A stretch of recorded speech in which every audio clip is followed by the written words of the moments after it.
ইসরায়েলের হামলায় হুথির chief of staff Mohammad al Karim al Ghamari নিহত হয়েছেন। ইয়েমেনের সশস্ত্র বিদ্রোহী গোষ্ঠীটির সর্বোচ্চ পর্যায়ের একজন ছিলেন এই নেতা।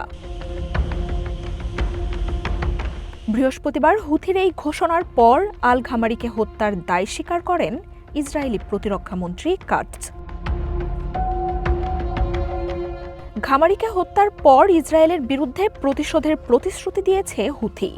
জানায় তেল আবিবের সাথে লড়াই বন্ধ হয়নি। এর আগে গত অগাস্টে রাজধানী সানায় ইসরায়েলের হামলায় হুথি নির্বাচিত সরকারের প্রধানমন্ত্রী সহ প্রায় সব সদস্যই নিহত হন। সে সময়ও ঘামারিকে হত্যার চেষ্টা করে ইসরায়েলি বাহিনী।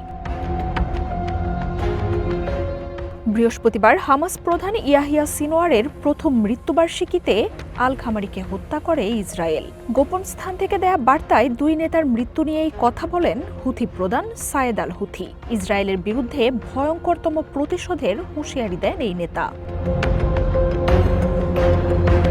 2023 সালে গাজায় যুদ্ধ শুরুর পর ফিলিস্তিনের সমর্থনে ইসরায়েলে মিসাইল ও ড্রোনের হামলা শুরু করে হুথি। 1800-র বেশি ড্রোন ও মিসাইলে ইসরায়েলে 750-র বেশি অপারেশন চালানো হয়েছে বলে দাবি দলটির। গত সপ্তাহে গাজায় অস্ত্রবিরতির পর ইসরায়েলে হামলা বন্ধের ঘোষণা দেয় হুথিও। লোহিত সাগরে সশস্ত্র দলটি অবরোধ তুলে নিতে পারে বলেও ধারণা করা হয়।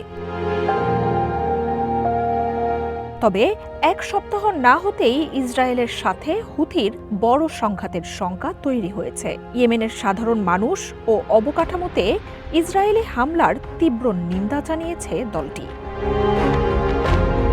মার্জিয়া উপমা, ওয়ান ইন্টারন্যাশনাল ডেস্ক।